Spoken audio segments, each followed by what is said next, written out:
మీకు ఇక్కడ ఒక డౌట్ రావచ్చు, వీడియో తీస్తే తప్పేముందక్క అనేసి. మనము మంచిగా ఫ్రెండ్షిప్గా ఏ గొడవలు లేకుండా వీడియోలు తీసుకున్నా తప్పేమీ లేదు. కానీ గొడవ పడినప్పుడు వీడియోలు తీస్తే కొంచెం తప్పుగానే అవుతుంది కదా.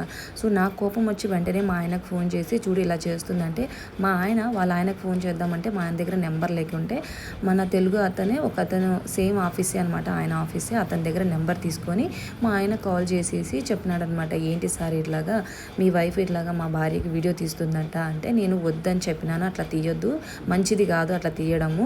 సో ఫస్ట్ టైం తీసినప్పుడే నేను వద్దని చెప్పినాను. సో ఆమె మన ఇంటికి వెళ్ళి ఆరుస్తుంది, అందుకనే నీకు చెప్తే అర్థం కాకుంది, అందుకనే నేను వీడియో తీసి నీకు చూపిస్తున్నాను అనేసి అనింది.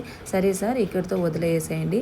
ఇంకా ఆయన కూడా అన్నాడు, మీరు మా ఇంటికి వెళ్ళి కూడా ఆరేద్దండి డోర్ సైడు, మేము కూడా మీ సైడ్ ఆరేయను అనేసి అన్నాడు అనమాట.